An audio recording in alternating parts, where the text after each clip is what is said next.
Indian summer had gripped bow season with both hands and made the ether seem fragile somehow. Leaves were dry like the autumn wind, hanging by their last breath, and no one could dare complain. But the rain would come and turn our collars against her nagging bite, locking stiff knuckles around sopping paddles. The confidence we wore like badges tarnished as September became November in a matter of hours. You didn't bring the matches, right? Matches? No, I brought a blowtorch. I don't want any problems with getting fire started. You're going to see me on the search for fire. Straight ahead. How do you find this gun? Worked at it. I knew you were coming. Hey, let's get on. There we go. Tally-ho. You know how to work this thing? Oh, yeah. Well, it's good, because I always stay at the Holiday Inn. Whenever possible, right? Lightning round? Is this your fishing pole? You bet. Have here? That all connects together. We managed to make camp quickly, in spite of Teddy, and warmed our toes by the fire as the moon began to rise.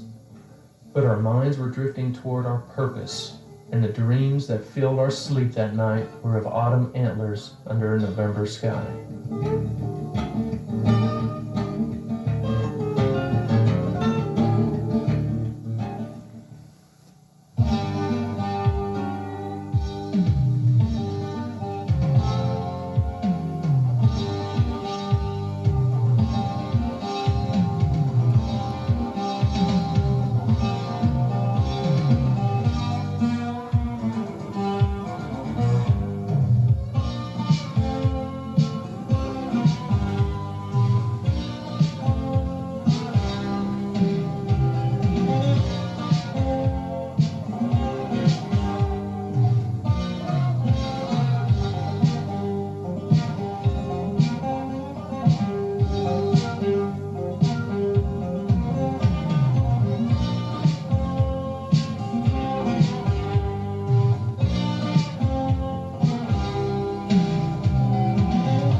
You've heard it 1,000 times. 10% of the hunters take 90% of the deer.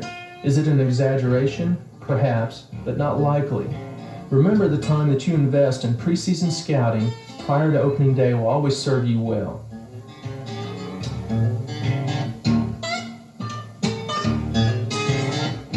Study a deer's habits, you can pretty much figure out where he's going to be going. His primary habits are the feeding and bedding areas. And then you get into your rut stages. But right now, since it's early season, the rut hadn't started yet, so we'll figure out where their feeding and bedding areas are. I don't think that we'll see any scrapes or anything right now, but they should be rubbing on trees, be rubbing off the velvet and stuff on their horns. They'll start getting a little more aggressive as time goes along. We've got a cold snap that just hit just recently. You can probably tell by the wind and the dryness of the grass and the trees we're in that they should be running. The start of your preseason should always begin with a phone call to your state game department. In some areas of North America, especially lately, changing climate and drought conditions have modified deer populations. This will have a direct impact on bag limits allowed in your region.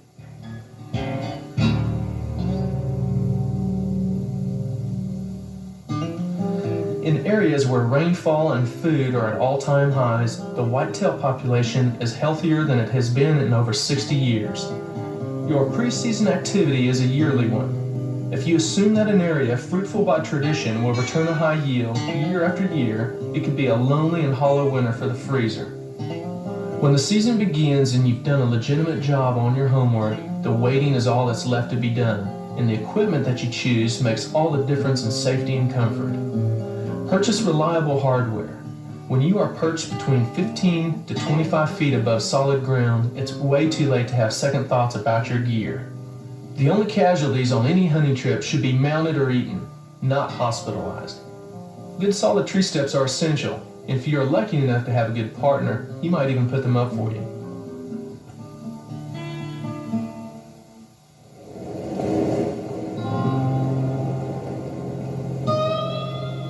Teddy and I had scouted this area earlier in the season and had found a prime location in a bottom flat, where several well-used trails bisected each other.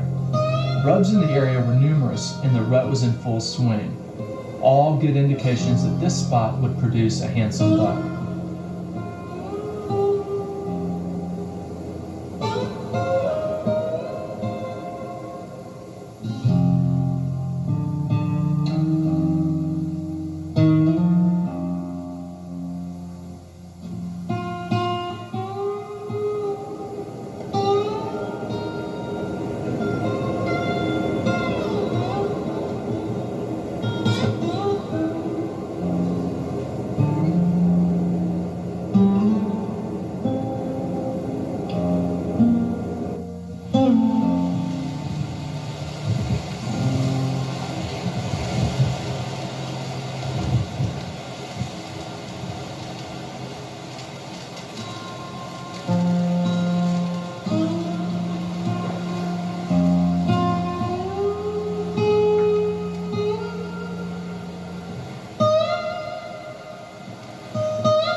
When you think you've spotted your prey in the wild, chances are you will have better luck tracking his movement visually if you focus on pieces of deer.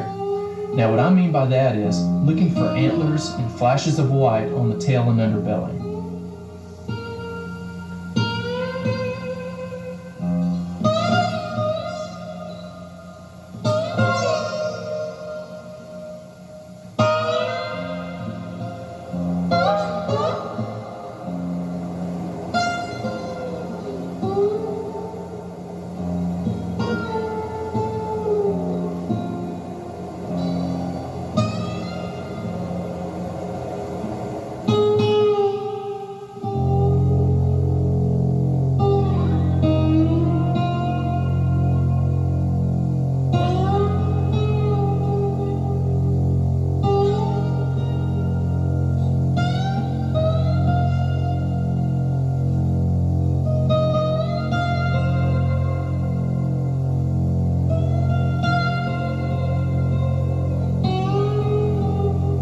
The wind has shifted direction and picked up considerably since I started the hunt.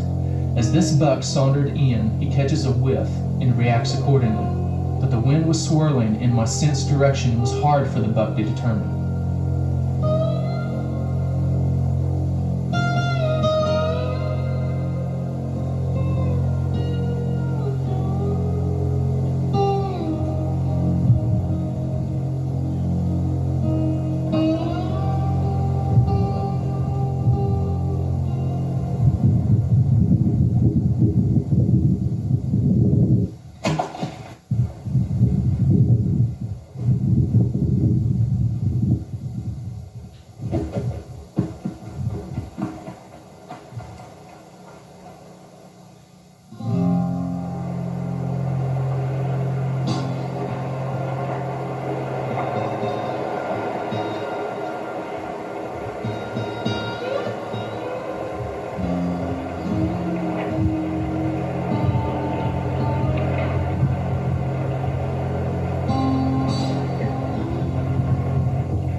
I waited about 20 minutes and lowered myself to the trail. I knew that it was a clean shot and the blood trail would be easy enough to follow.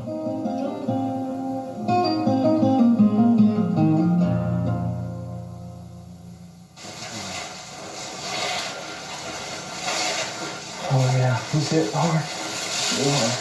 Look at it.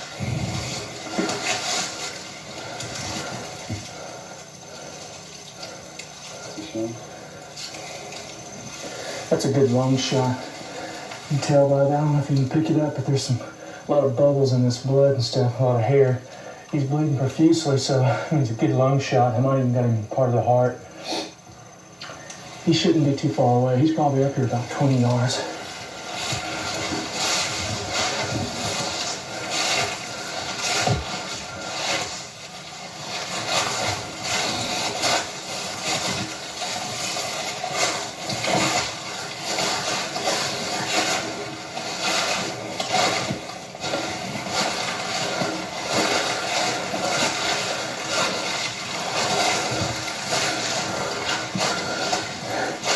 Also, you need to look on limbs, anything sticking out, not just the ground and trail, and look above grass. Oh, yeah. He shouldn't be too far down.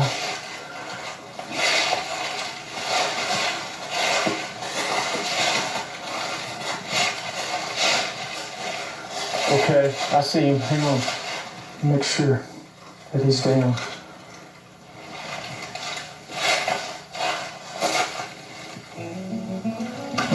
He's done.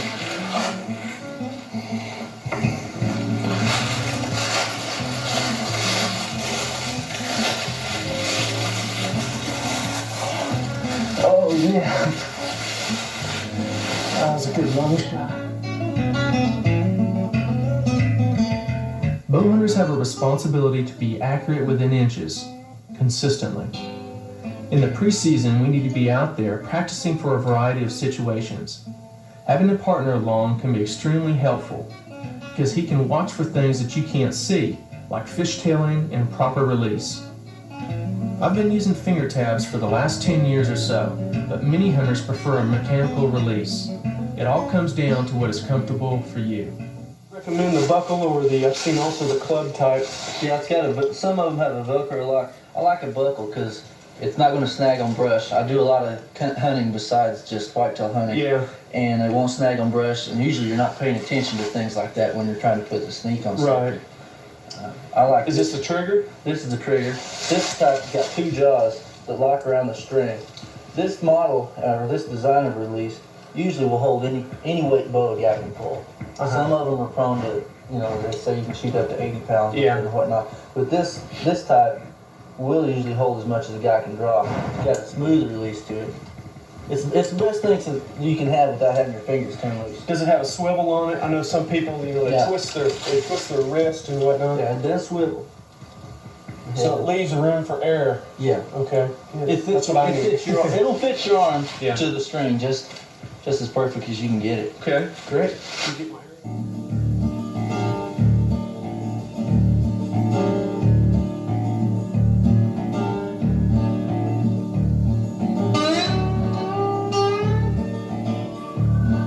Practicing from the ground is equally important, and not just in front of the target.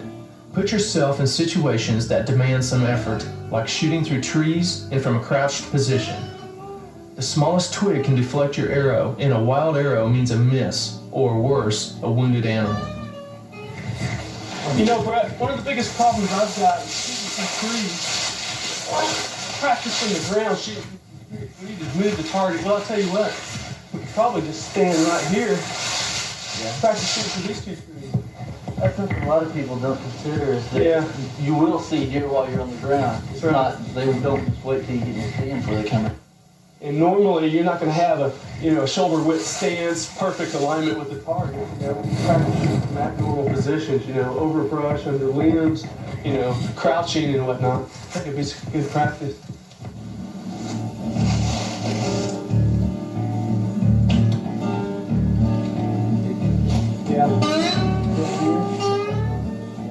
I'm having to shoot underneath this branch hanging here too. The smallest twig can deflect your arrow. That's something a lot of people don't consider. At least you can make an arrow. That's right.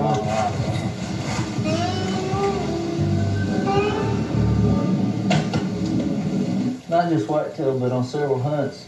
And it does happen a lot when you're whitetail hunting. You'll see them before they see you. Yeah. And you got to drop down and crouch and just get up That's good practice. Get your shoot on. I'm gonna have to spin that arrow. I don't think it's true.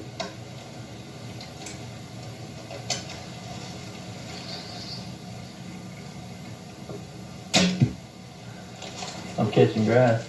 See that? So it makes a difference. One reason I like using these Muzzy broadheads is I can shoot with the same ferrule that I've been practicing with. All I do is replace the blades. Makes it easy. It's the same weight and everything. I was looking at that earlier. Yeah, it's a snug fit. Has no problem. Slips right down there. Take the trocar tip. This is what a few hundred years ago the old Romans used to use to pierce armor. The same design and everything. But we're ready to go hunting. When the season opens, this location will more than likely prove to be a successful one. To tilt the odds in our favor even more, we winched up a natural brush line along the draw to lower our profile, and to help the deer detour, allowing us the best possible shot.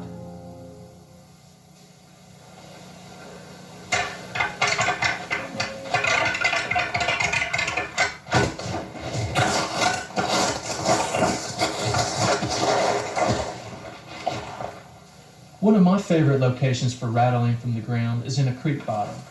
The natural rise at the embankment is an ideal ambush site, and a bit of on-site scouting will sometimes reveal trails that lead to water.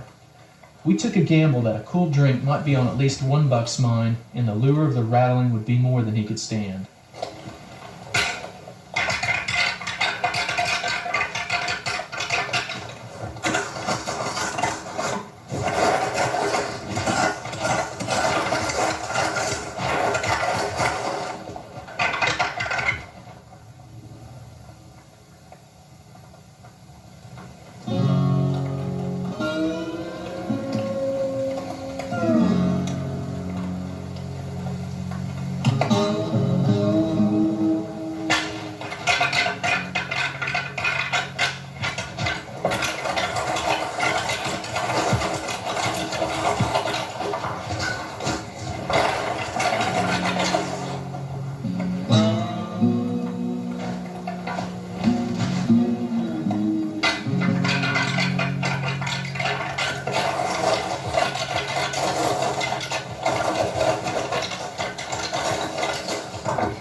Nice. You got it. Stay.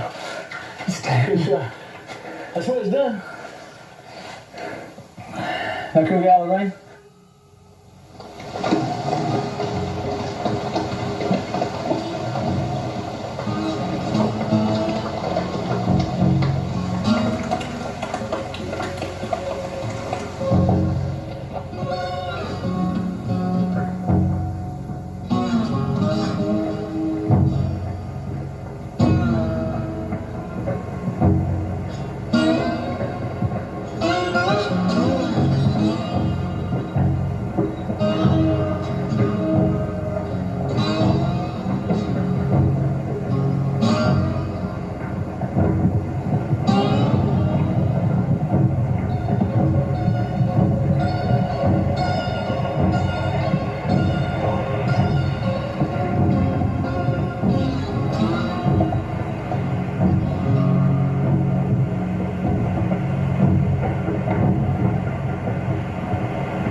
Hopefully we get a shot. Perfect. That pass all the way through. Is the point any good? Yeah. Well, good. You shot it without using it later. We had to buy one. Yep. Probably use it on another one. Yeah, you could. Change blades in it. Well, way to go. Oh, I told you. He didn't go far. Could you pick a harder place to get across? It's usually the way it is, and I suppose. don't fall in The creek is pretty narrow here. You see where we go across? Look at there. Well, he looks there. Tell you, that's perfect timing with this rut. Oh, yeah. You know, this mist and rain. Well, you We didn't couldn't go ask for Yeah, anything Mr. better. Rain. I want to talk to you about that. Every time we go somewhere, it's either rain or snowing. He didn't go very far, did he? No. Excellent. 20 yards at the least. Oh, yeah. Good shot. Oh, yeah. Look how heavy he is. Oh, yeah. He's been Well, I got eating his these clothes. acorns. I got it so close if you'd have missed. I'd have been disappointed. You can tell that he's been in the rut. Look how thick his neck is. Yeah. He's pretty good headed here. Yeah. Oh, he's a nice heavy deer. It's a nice buck. 150, 60 pounds, maybe? Maybe more. I'm not very good at guessing that stuff. Excellent. We couldn't have timed that better either. No. That was just perfect. I can't believe coming off that ridge, down over that creek.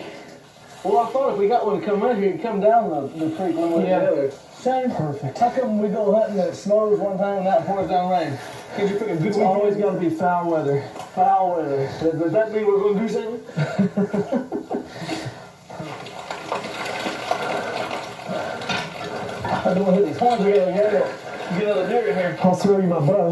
We'll get rid of it. Why don't you help me really know when I just washed my hand. Yeah, I sure it came out. Passed all the way through him. Oh, yeah. Both lungs. Now I'm doing it again. Okay, well, since you're dirty again, won't you give me a hand? What you doing? Yeah, let's gut him out. Oh, you got that? Before you take off on a stalk, use a good cover scent. It buys you a few precious extra seconds before the deer winds you and heads for the brush. Girls won't let you in the house. The mosquito won't be anywhere near me for weeks. And neither will anybody else. Why can't they make this stuff smell like something? Besides what it smells like. From his hand. I got plenty of that. We're in good shape.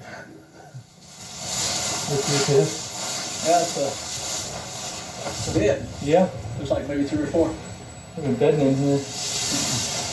Yes, sir. They're red in here. You see some of the trails kind of leading in and out too. It might be a nice place to build a blind. Yeah, there's a good tree right there. If we can find a rub here, Yeah. we'll maybe we'll do something with those crates or something. Maybe we'll do something. No, look at it. Don't hit that thing. Big no-no. That's all I need is I'm losing it up now. What's more? Yeah, look at that thing. I don't see anything buzzing around, but what's not Where's the opening? Where's the opening? I don't know if it's on the other side. There it is right there. Can you catch it? What? Everybody relax. Everybody relax. No. There it Can you is. catch that? Oh yeah. See down low? See it? Am I out of the way? See the opening? It's so cold that they're hibernating It's now. hibernating, yeah. I'm not gonna trust it. It's a dead one. Let's just leave it alone. I'll for that. In early season, hornets can be a serious threat to unsuspecting hunters. Watch for them. Snakes can be another lethal problem, and depending on the climate, will sun themselves openly prior to hibernation. Be aware that a warning rattle will not always precede a strike. One look at the deadly venom of this rattler should be enough to keep them on your mind. See that, Shane, how she's talking about where the head is turned? Once I get this, see the poison? Oh, yeah. First thing I'm going to do is milk out the poison so that if an accident should happen, he really can't. Now, he's going to try to get me. See that fang? See how he Yes. can throw it out there? Now, it's in a sheet. See it in there? We expose the fang. Now, what you see, I'm going to take this off of here because the first thing that I saw here, this is an extra fang, but it's loose in the mouth. Can you see it right there? See it hanging there? It's not in there solid. Just pull it out. See, it wasn't in there good. And what did you say that was, B2? It is an extra fang, but it was not rooted in there good. There, now, see that? See how it's pulled out of the sheath? Now, Ron, will these fangs grow back? Yes, they will. What's the time? Well, sometimes in as short a time as 48 hours. Really? He'll have a fang back. Now, The thing- what is the potency factor as far as when he grows these back? Is he poison? Is right away? Is the snake dangerous with venom immediately? Absolutely. See, this snake cannot eat if he doesn't have any fangs or he doesn't have any venom. We got a creek running through here. Now here's the log. Don't look at my feet. Well, you and your bright ideas. What's the matter? You growing old and scary since the last time we tried this? Why don't you lead then? Well, if it breaks, I'm not coming. Someone has to pull you out.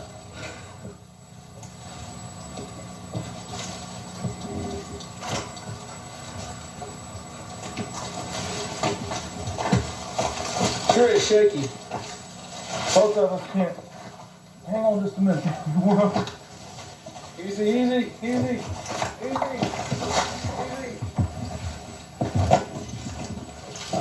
All right, good deal. Okay, good guy. I weigh more than you do. I'm cheering for you. It was awfully shaky. Oh, it's no problem. Awfully shaky. Oh, this piece of cake. Piece of cake.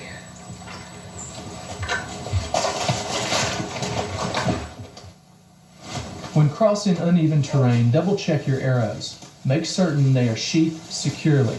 Safety at all times should be of utmost importance. Look here, Ted. Looks like he's been using the same rug. That's old. That's last year. This is new stuff here, don't you think? There's also one just a little further on. Oh, yeah, that's a good-sized tree, too. Well, in accordance with that, with the bedding and the trails and this, we might as well set a stand up here. Okay. I mean, it's as likely spot as anywhere. You know, actually, we could shoot down through the creek if you got crowd on there. You ought to be able to hear him approaching also. With all these leaves and stuff. They certainly can hear us approaching.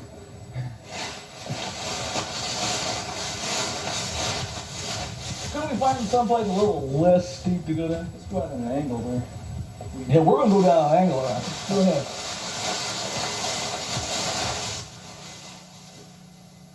Let's move on up to the brush there. See if we can set up on the side of the creek. Okay? Yeah, this is good. Once you get about 10 yards from it or so, and that way when he comes in, have you look at you instead of me. Watch it. Test the wind. Okay. There's not a great deal of it. We'll see what's up. Thank you very much. I appreciate that. Warm me with. Going from this direction. Yeah. It was more than I thought, now that I am blind. Okay. This looks like a good area for me up here, Ted. Okay.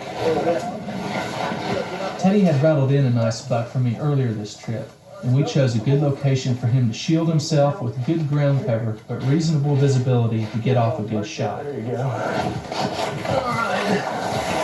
Yeah. Oh, well. I'll put some stuff There on. you go.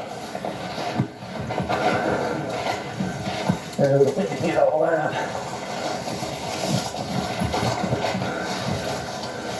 Looks great. You got a good background. Your silhouette's not going to stand out or anything.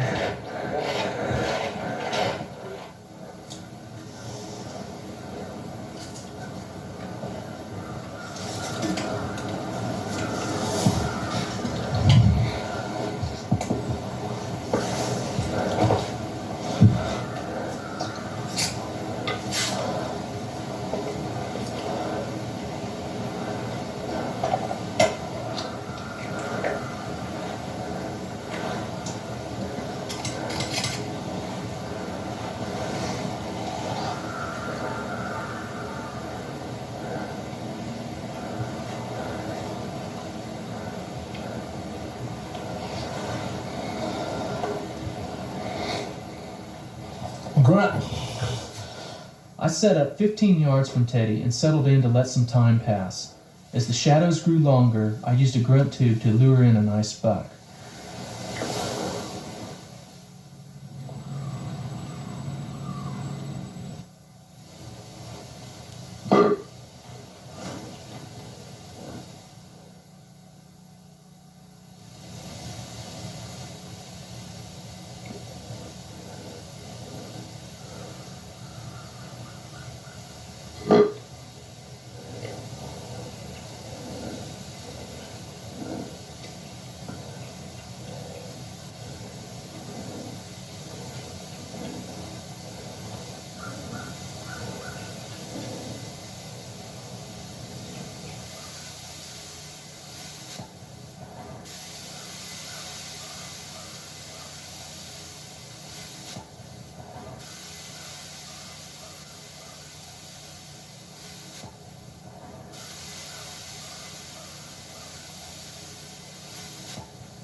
As the hour grew late, the first sign of movement began to show.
All of a sudden, the silence and tension had been broken by an unexpected muzzle blast from a nearby ridge, catching everyone off guard. The deer heads for safety and looks back in the direction of the shot, when Teddy lets one fly.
It took Teddy a long time to find this deer. He had rushed the shot and made a bad hit. Now, Teddy is one of the finest shots in the sport, and it shows you that a bad shot can happen to anyone. Rushing your shot or losing your composure in the presence of big game is a definite no-go for serious bow hunters.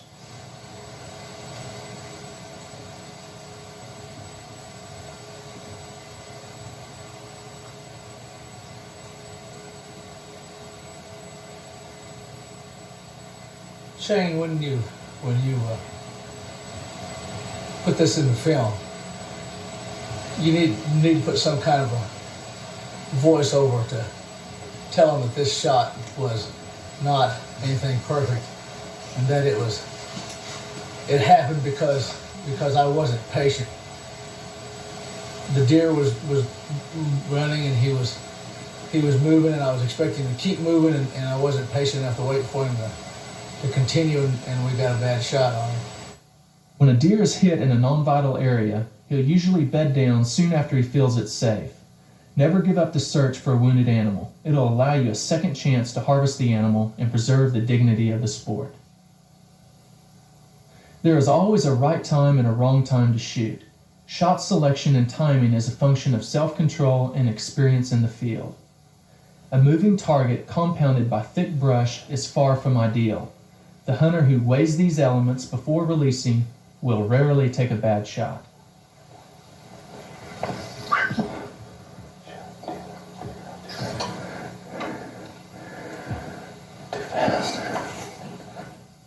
Shot selection is not only when you shoot, but what you shoot. If you are hunting for sport, be selective. My personal preference is to pass on yearlings and does. You play by your own rules.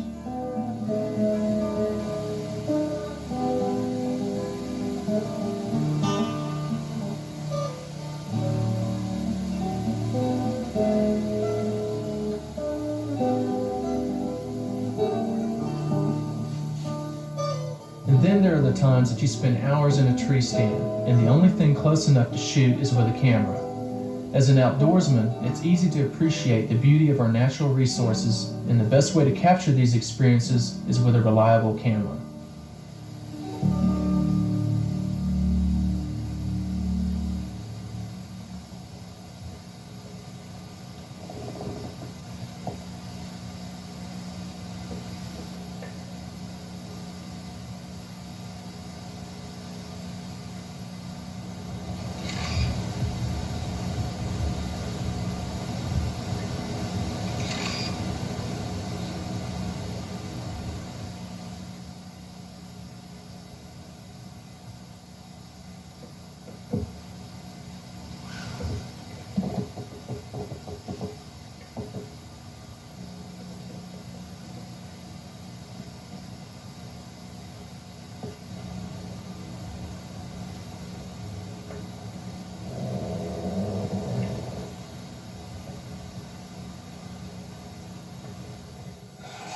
It's early morning as we follow Teddy in a steel hunt, using his binoculars to spot feeding game before they bed.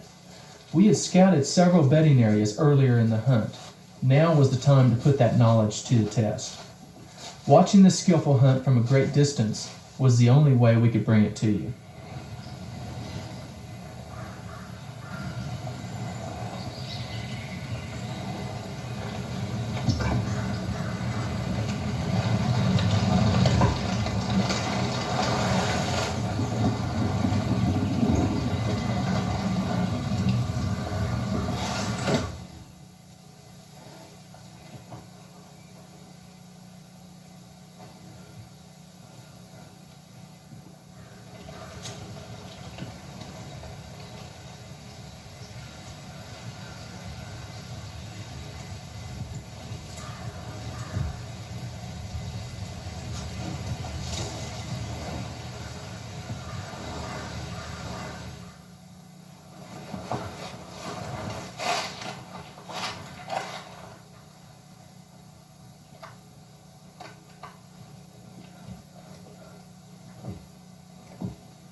deer senses something's amiss, but it's too late. Teddy releases before the buck can bound away. From the animal's reaction, it looks like a shot to the spinal area.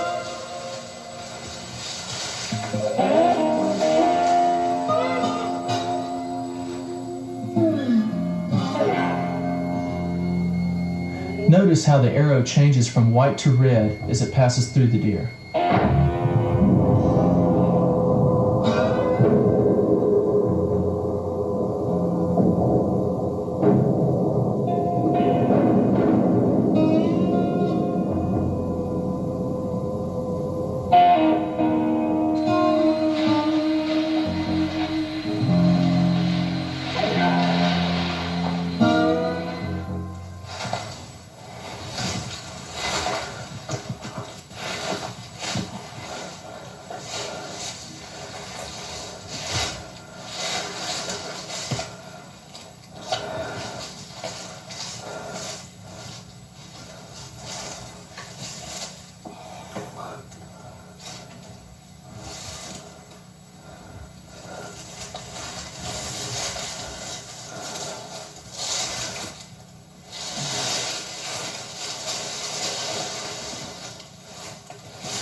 Several evenings later, I set up in a ground blind right off of a main trail.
a good shot. It's a good long shot. I hit him a little high. I got the top part of his lungs. He didn't go but probably 20, 25 yards. He's right up the hill. Let's go get him. I'm looking at this buck's teeth. He looks like he's probably, I'd say 3-year-old buck, 2.5, 3 years old. He's got a nice rack. He's 1, 2, 3, 4, 5, 6, 7. He's probably 15, probably 16-inch inside spread. It's not bad. A couple more years, he'd have been a granddad. He was smart, this buck was.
Remember,